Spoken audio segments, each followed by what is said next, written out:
Καλησπέρα σε όλους. Σας κάνω εδώ να σας παρουσιάσω το μηχανάκι μου. Ένα Yamaha Taumate 80 35 TAF. Είναι το ευρωπαϊκό μοντέλο, όσοι το γνωρίζετε. Έχει γίνει πλήρη ανακατασκευή. Όλο γνήσιο.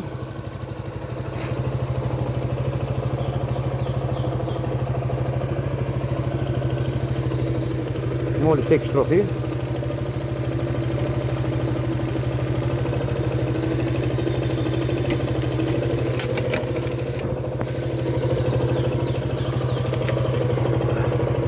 Η σέλα του είναι δικιά του, η γνήσια, δεν έχει καν αλλαγμένη τα πετσάρια.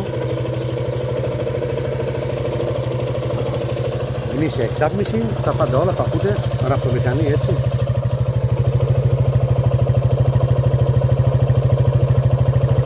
Υποδική από την εξάτμιση. Τώρα από εβδομάδα θα διορθώσουμε και το Yamaha πίσω στη σέλα.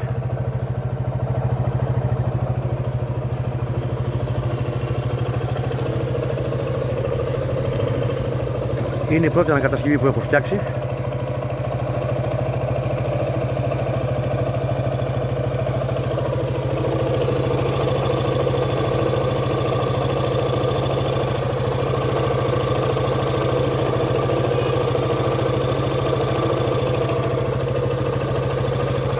Όλα γνήσια επάνω μέχρι τελευταία βίδα.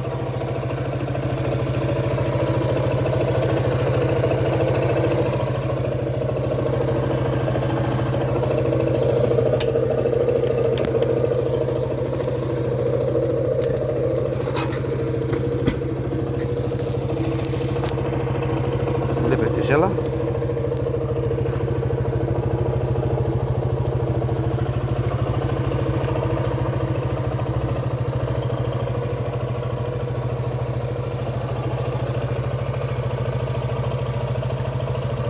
Εξάβολτο με ηλεκτρονική. Όλο γνήσιο. Είναι το ευρωπαϊκό μοντέλο. Υπάρχει ποδιά και γραβάτα ολοκένουργια. Θα τα αλλάξουμε και αυτά. Λίγο θέλω να τελειώσω κάτι στην καλωδίωση εδώ, λίγο στην κόρνα και αυτά, κάτι καλωδιάκια. Να βάλουμε την ποδιά και να το κλείσουμε και τέλος και αυτό.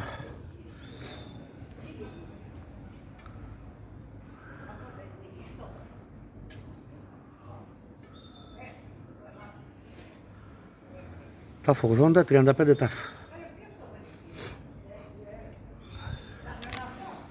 Καλή συνέχεια σε όλους.